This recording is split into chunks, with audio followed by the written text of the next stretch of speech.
lang sa Diyos na sa timay lalang. Tanay inako niya't binirang kawang iniingatan, ating dakilain at sambahin ang Panginoong butihin. Ialay mga awitin sa piging na handog niya sa atin. Ialay mga awitin sa piging na handog niya sa atin. Simulan po natin ang ating pagdiriwang sa ngalan ng Ama at ng Anak at ng Espiritu Santo. Amen. Ang pagpapala ng ating Panginoong Hesukristo, ang pag-ibig ng Diyos Ama at ang pakikipagkaisa ng Espiritu Santo naway sumainyong lahat. At sumairin. Mga kapatid kay Kristo at mga kadiboto, sa umagang ito muli tayo ay tinipon ng ating Nuestro Padre Jesus Nazareno bilang kaanib ng angkan ng Diyos. Tinipon niya po tayong lahat sapagkat mahal niya tayo. Kaya dumulog po tayo sa ating maawaing Panginoon na nagpapatawad ng lubos. Sinugong tagapagpagaling sa mga nagsisisi, Panginoon, kaawaan mo kami. Panginoon, kaawaan mo kami. Dumating na tagapag-anyayang, mga makasalanan ay magsisi. Kristo, kaawaan mo kami. Kristo, kaawaan mo kami. Nakaluklok ka sa kanan ng Diyos Ama para ipamagitan kami. Panginoon, kaawaan mo kami. Panginoon, kaawaan mo kami. Kaawaan tayo ng makapangyarihang Diyos. Patawarin tayo sa ating mga kasalanan at patnubayan tayo sa buhay na walang hanggan. Amen. Manalangin tayo.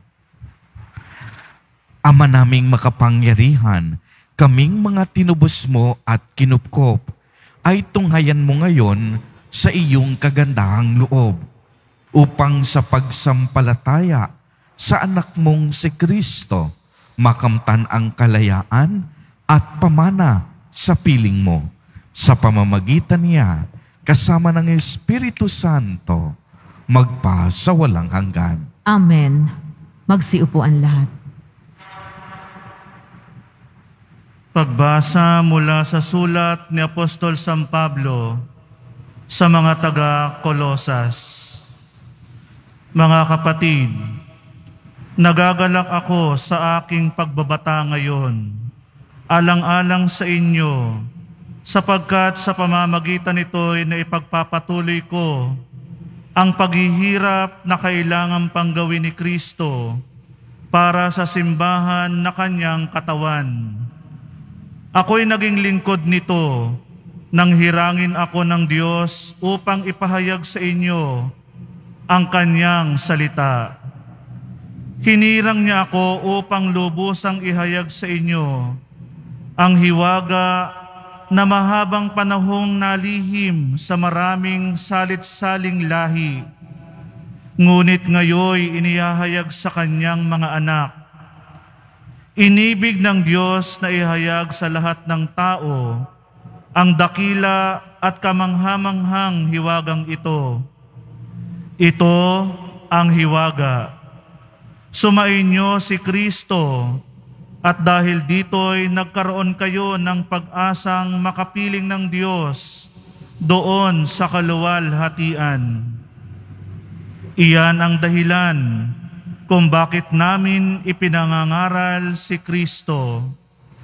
Pinaalalahanan namin ang lahat sa buong linaw na tinuturuan ayon sa aming makakaya, upang maiharap namin sa Diyos ang bawat isa, sakdal at walang kapintasan dahil sa pakikipag-isa kay Kristo. Dahil dito, ako'y nagpupunyagi sa pamamagitan ng kapangyarihang kaloob sa akin ni Kristo. Ibig kong malaman ninyo kung gaano kalaki ang pagsisikap ko para sa inyo. Gayon din sa mga taga-Laodicea at sa lahat ng hindi pa nakakakita sa akin ng mukhaan. Ginagawa ko ito upang lumakas ang kanilang loob at mabuklod sila sa pag-ibig. Sa gayon, magkakaroon sila ng ganap na pagkaunawang bunga ng tunay na pagkakakilala kay Kristo na siyang hiwaga ng Diyos. Sa Kanya natatago ang masaganang karunungan at kaalaman ng Diyos. Ang salita ng Diyos. Salamat sa Diyos. Kaligtas at karangalan ay buhat sa Diyos lamang. Kaligtas at karangalan ay buhat sa Diyos lamang. Tanging sa Diyos lang ako umaasa. Ang aking pag-asa ay tanging nasa Kanya. Tanging Siya lamang ang tagapagligtas, tagapagtanggol ko at aking kalasag. Akin ang tagumpay sa lahat ng oras. Kaligtas at karangalan ay buhat sa Diyos lamang. Sa mga kababayan sa lahat ng oras, magtiwala sa Diyos, sa Kanya ilagak. Ang inyong pasaning ngayoy dinaranas. Siya ang kublihang sa ati lulunas. Kaligtas at karangalan ay buhat sa Diyos lamang. Tumayo po ang lahat.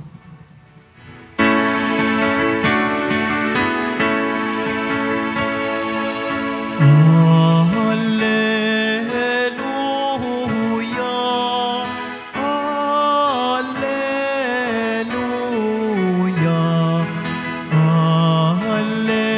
Alleluia, Alleluia, Alleluia. Ang tinig ko'y pakikinggan ng kabilang sa aking kawan, ako'y kanilang susundan. Alleluia, Alleluia,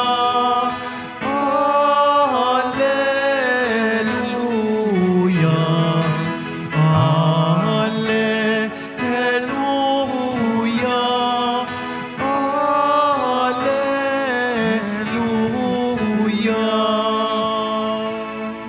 Sumainyo ang Panginoon. At sumairin. Ang mabuting balita ng Panginoon ayon kay San Lucas. Papuri sa iyo, Panginoon. Isang araw ng pamamahinga, muling pumasok si Jesus sa sinagoga at nagturo. May isang lalaki roong tuyot ang kaniyang kamay. Sa hangad ng mga eskriba at mga pariseyo na maparatangan si Jesus, nagbantay sila upang tignan kung siya'y magpapagaling sa araw ng pamamahinga. Subalit batid ni Jesus ang kanilang mga iniisip, kaya't sinabi niya sa lalaking tuyot ang kamay, "Halika kayo rito sa unahan." Lumapit naman ang lalaki at tumayo roon. Sinabi ni Jesus sa kanila, "Tatanungin ko kayo, alin ba ang ayon sa kautusan? Ang gumawa ng mabuti o gumawa ng masama sa araw ng pamamahinga? Magligtas ng buhay o pumatay?" Tiningnan ni Jesus ang nasa palibot niya at sinabi sa lalaki, "Iunat mo ang iyong kamay." Iniunat nga niya ang kaniyang kamay at ito'y gumaling.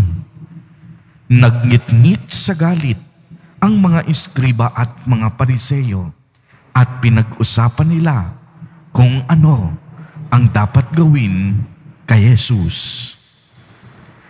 Ang mabuting balita ng Panginoon. Pinupuri ka namin, Panginoong Heso Kristo. Magandang umaga po sa inyong lahat, mga kapatid kay Kristo. Sa lahat po ng ating mga taga-subaybay sa iba't ibang online platforms at sa lahat ng ating mga kadiboto sa iba't ibang panig ng Pilipinas at maging sa buong mundo kung saan tayo ay naaabot ngayon ng ating live streaming. Mapayapang umaga din po sa inyong lahat. Purihin at dakilain natin ang ating Panginoon, ang mahal na poong Jesus Nazareno. Palakpakan po natin ang ating Diyos na buhay. Mga kapatid kay Kristo at mga kadiboto, malugod po namin kayong tinatanggap sa Basilica Minor at Pambansang Dambana ni Jesus Nazareno. Alam po ninyo, napakasagrado ang araw ng pamamahinga para sa mga Hudyo. Ito kasi ang araw kung saan nagpahinga ang Diyos pagkatapos niyang likhain ang sanlibutan. Kung babalikan po natin ang aklat ng Henesis, nakapaloob dito ang ginawang pagpapahinga ng Diyos. Sa Lumang Tipan naman ay matatagpuan natin ang banal na utos tungkol sa pagkilala at paggalang sa araw ng pamamahinga. Ayon nga sa 3 utos ng Diyos, remember to keep holy the Sabbath day. Alalahanin mo ang araw ng Sabat. Kaya naman nakalaan ang araw na ito upang bigyang pansin ang kabutihan at kagandahang loob ng Diyos. Ito ang araw na kung saan ay ating sinasamba, pinasasalamatan at pinapupurihan ang ating Diyos. Sa atin pong ebanghelyo, tila baga alam na alam ng mga Pariseo kung ano ang mga bagay na hindi dapat gawin sa araw ng pamamahinga. Subalit nakalimutan ata nila ang mga bagay na dapat ginagawa sa araw ng pamamahinga. Tila baga nakatuon sila sa mga bagay na hindi dapat ginagawa kaysa mga bagay na nararapat gawin. Kaya naman naghanap ang mga Pariseo ng paraan upang maparatangan sa Jesus. Ang akala ng mga eskriba at ng mga Pariseo, alam na nila ang batas ni Moises. Subalit sa katotohanan, alam lang nila ito sa kanilang isip, ngunit hindi sa kanilang mga puso. Kaya't sa kanilang pagkakaintindi, kasalanan at labag sa utos ang pagpapagaling sa araw ng pamamahinga. Ngunit para kay Jesus Nazareno, ang pagpapagaling ay isang mabuting gawain na hindi dapat palampasin o baliwalain kung araw ng pamamahinga. Kaya't si Jesus Nazareno mismo ang nagtanong, alin ang ayon sa kautusan?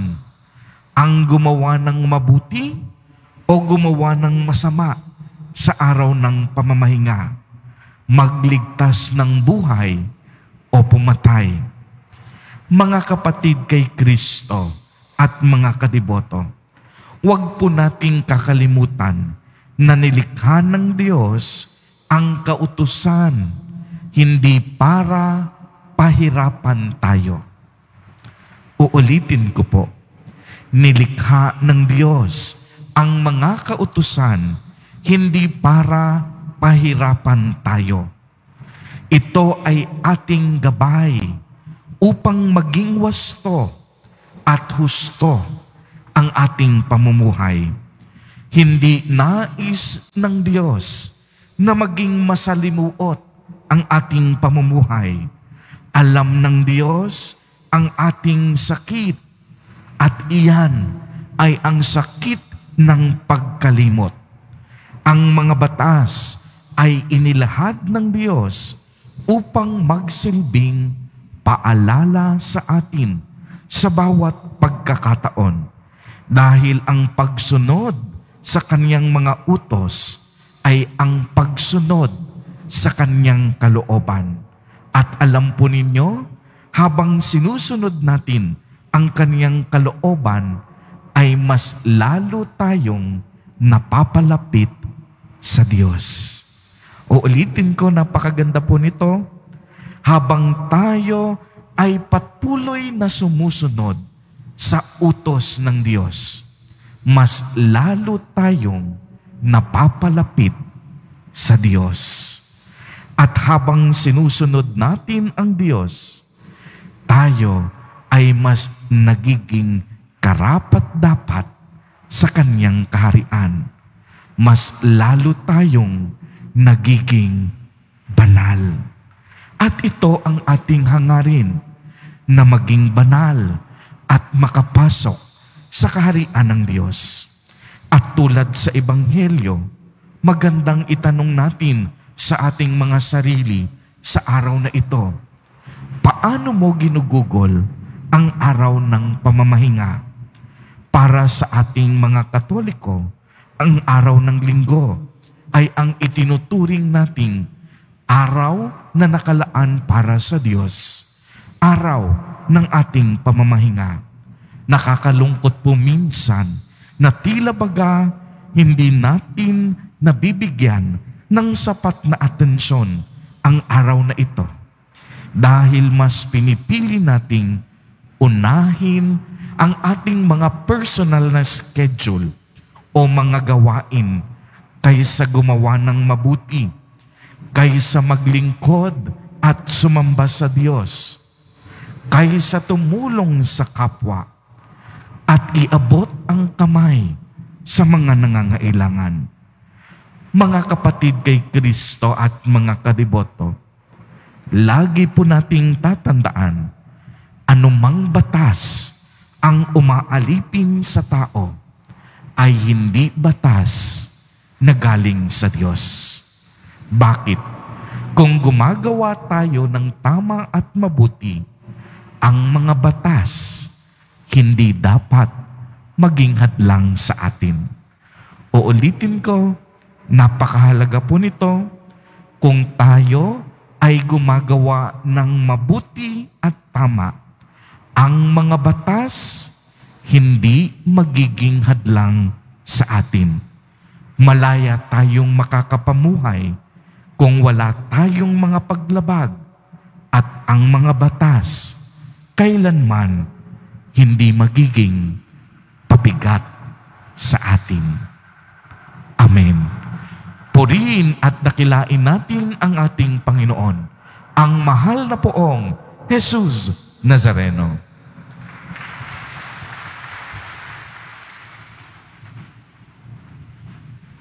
Tumayo po ang lahat.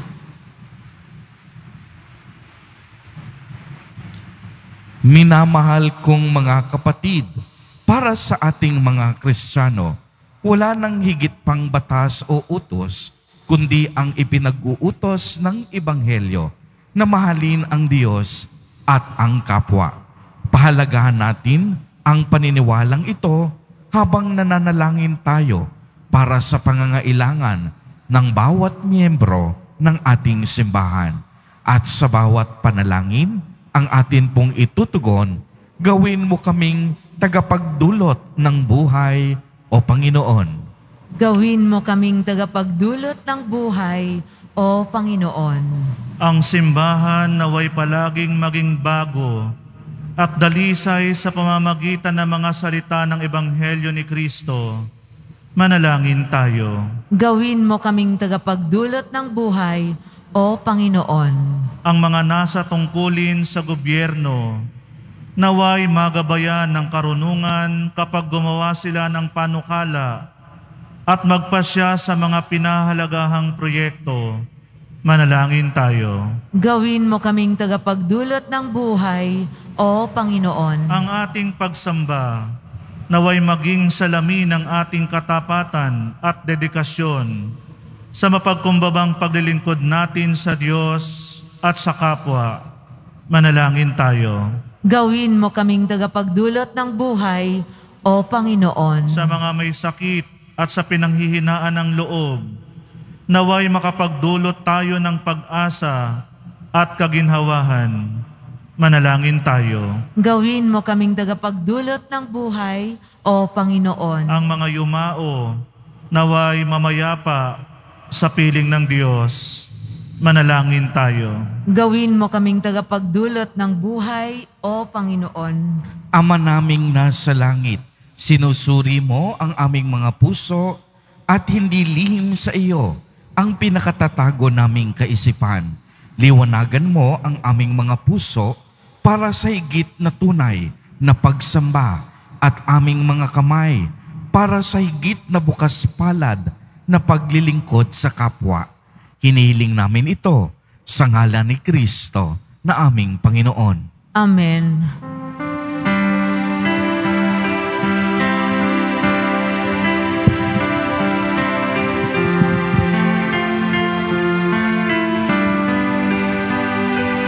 Itong alak at pinapay ay handog sa iyo, Ama. Ito'y bunga ng aming gawang iyong pinagpala. Sumasamo ang iyong bayang, tanggapit iyong basbasan nang sa amin maging tunay na katawat dugo ng iyong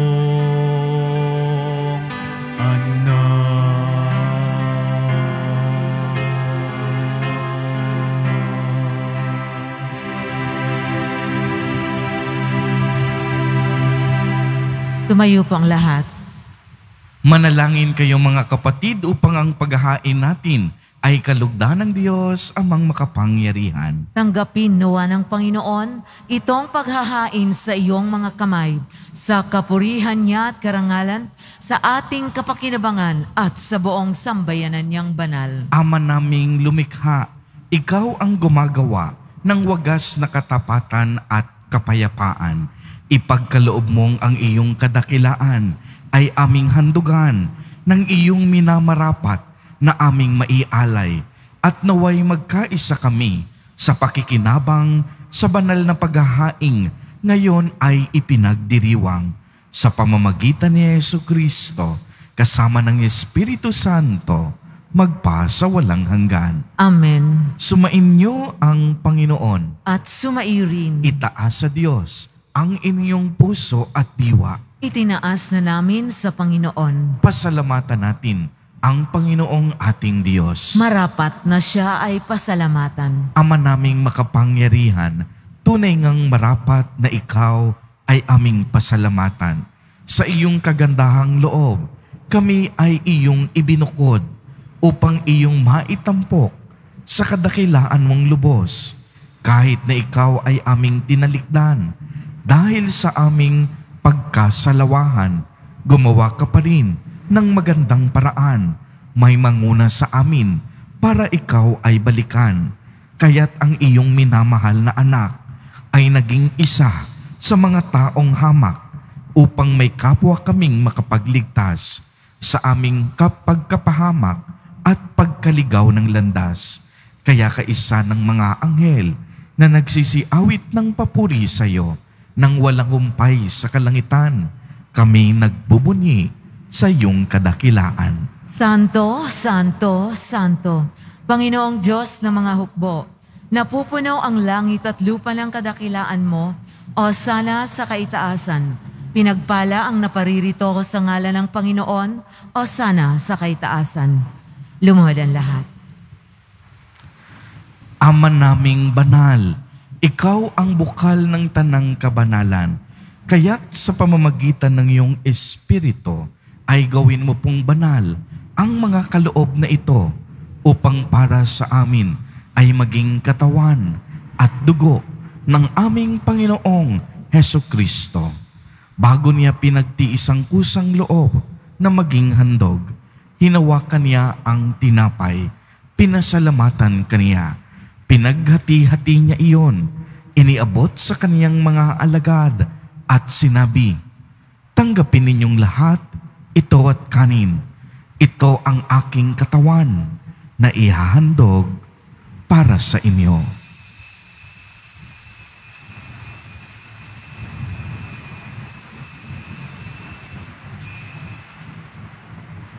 Gayon din naman noong matapos ang hapunan, hinawakan niya ang kalis, muli kaniyang pinasalamatan, iniabot niya ang kalis sa kaniyang mga alagad at sinabi, "Tanggapin ninyong lahat ito at inumin. Ito ang kalis ng aking dugo, ng bago at walang hanggang tipan, ang aking dugo na ibubuhos para sa inyo at para sa lahat sa ikapagpapatawad ng mga kasalanan. Gawin ninyo ito sa pag-alaala sa akin."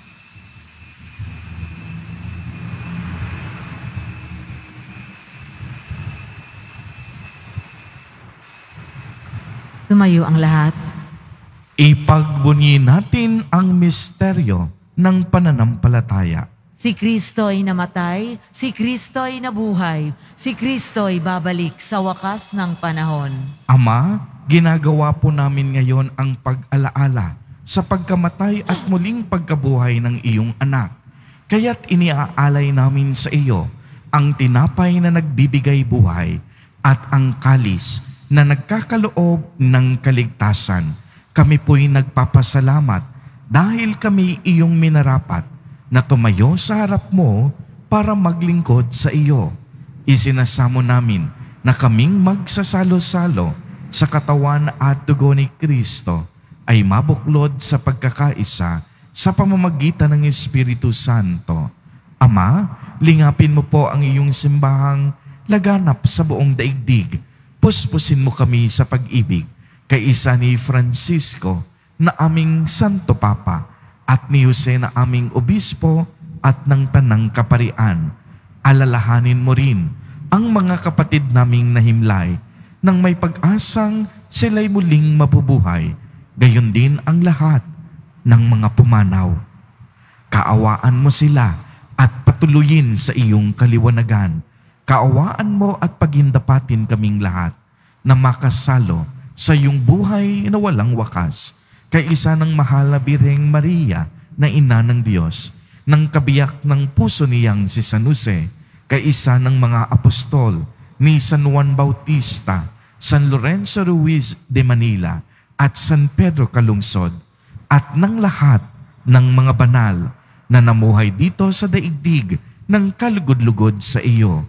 Maipagdiwang nawa namin ang pagpupuri sa ikararangal mo sa pamamagitan ng iyong anak na aming Panginoong Hesukristo. Sa pamamagitan ni Kristo, kasama niya at sa Kanya, ang lahat ng parangal at papuri ay sa iyo, Diyos amang makapangyarihan, kasama ng Espiritu Santo, magpa sa walang hanggan. Amen. Sa tagubilin ng mga nakagagaling na utos at turo ni Jesus na Panginoon natin na Diyos, ipahayag po natin ng lakas loob. Ama namin, sumasalangit ka. Sambahin ang ngalan mo, mapasa amin ang kaharian mo, sundin ang loob mo dito sa lupa para nang sa langit. Bigyan mo kami ngayon ng aming kakanin sa araw-araw at patawarin mo kami sa aming mga sala para ng pagpapatawad namin sa nagkakasala sa amin. At huwag mo kaming ipahintulot sa tukso at iadya mo kami sa lahat ng masama. Hinihiling namin na kami iadya sa lahat ng masama, pagkalooban ng kapayapaan araw-araw, iligtas sa kasalanan at ilayo sa lahat ng kapahamakan. samantalang aming pinananabikan ang dakilang araw ng pagpapahayag ng tagapagligtas naming si Hesus Kristo. Sapagkat iyo ang kaharian at ang kapangyarihan at ang kapurihan magpakailanman. Amen. Panginoong Hesus Kristo, sinabi mo sa iyong mga apostol, kapayapaan ang iniiwan ko sa inyo. Ang aking kapayapaan ang ibinibigay ko sa inyo. Tungayan mo ang aming pananampalataya at huwag ang napakarami at paulit-ulit naming pagkakasala. Pagkalooban mo po kami ng kapayapaan at pagkakaisa ayon sa iyong kalooban, kasama ng Espiritu Santo, magpasawalang hanggan. Amen. Ang kapayapaan ng Panginoon ay laging sumainyo. At sumairin. Magbigayan po tayo ng kapayapaan sa isa't isa.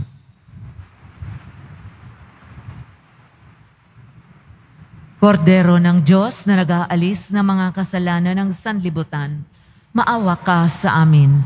Kordero ng Diyos na nag-aalis ng mga kasalanan ng sanlibutan, maawa ka sa amin.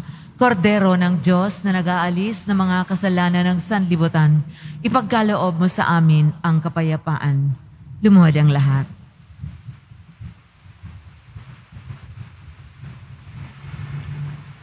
Mga kapatid kay Kristo at mga kadiboto, narito ang ating Nuestro Padre, Jesus Nazareno.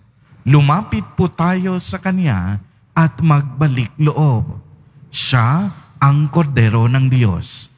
Siya ang nag-aalis ng mga kasalanan ng sanlibutan. Mapapalad po tayo na inaanyayahan sa Kanyang piging. Panginoon, hindi ako karapat-dapat na magpatuloy sa iyo, ngunit sa isang salita mo lamang ay gagaling na ako. Ipagsanggalang nawa ako ng katawan at dugo ni Kristo para sa buhay na walang hanggan. Amen.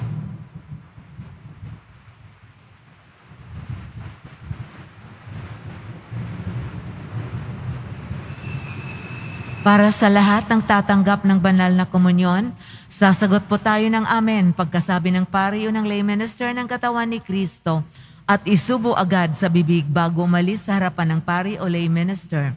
Sumunod po tayo. Maraming salamat po.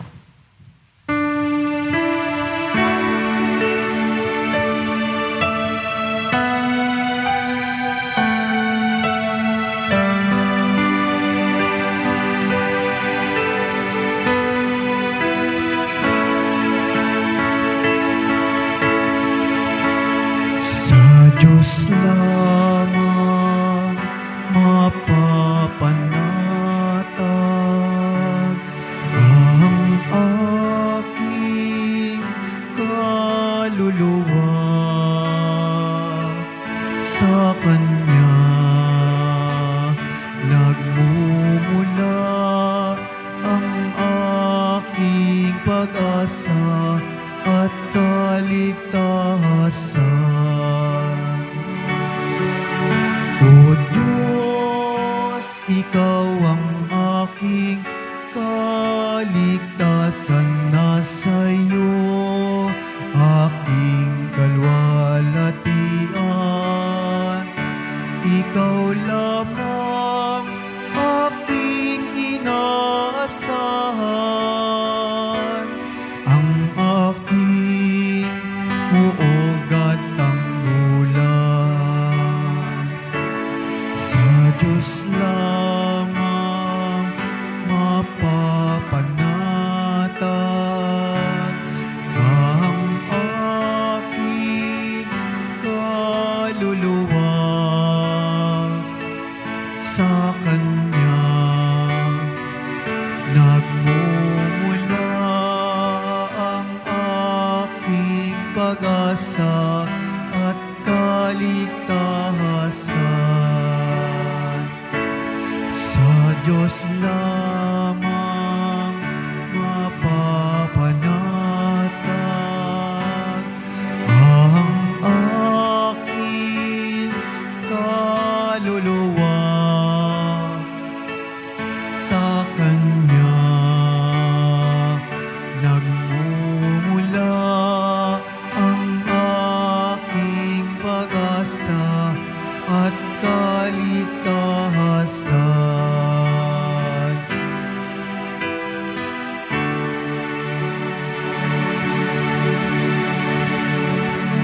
Pagkatapos ng misa, wiwisikan po ang lahat ng banal na tubig. Pinakikiusapan ang lahat na manatili lamang muna sa inyong mga lugar. Sa Quezon Boulevard o sa Plaza San Juan lamang ang labasan ng lahat. Sumunod po tayo. Maraming salamat po sa inyong pagdalaw at pagsisimba sa Basilica Menor at Pambansang Dambana ni Jesus Nazareno.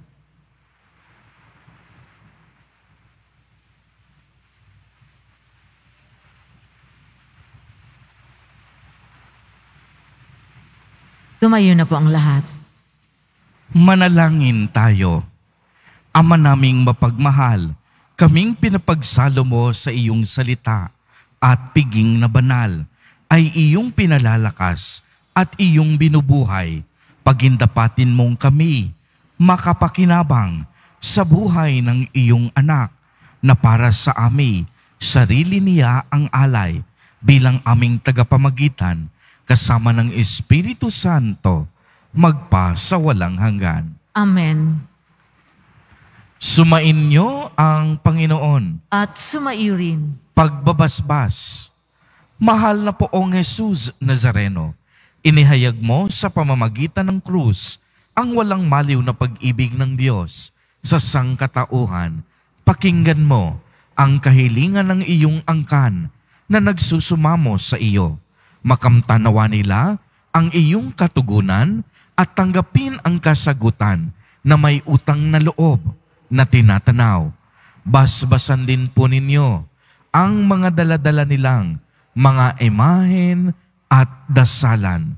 Sa pamamagitan ng bendisyon na ito, naway maalala nila ang mga pangako nila noon sa binyag na ikaw ang kanilang iibigin at paglilingkuran bilang Panginoon magpa sa walang hanggan. Amen.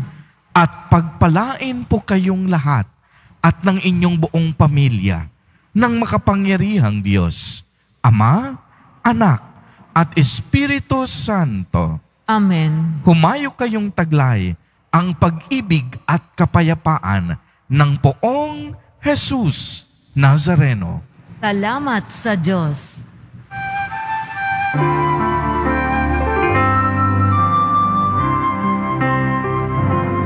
Nuestro Padre Jesus Nazareno, sinasamba ka namin. Pinipinto ka namin. Aral mo ang aming buhay at kaligtasan. Nuestro Padre Jesus Nazareno, iligtas mo kami sa kasalanan. Ang krus mong kinamatayan ay sagisag ng aming kaligtasan.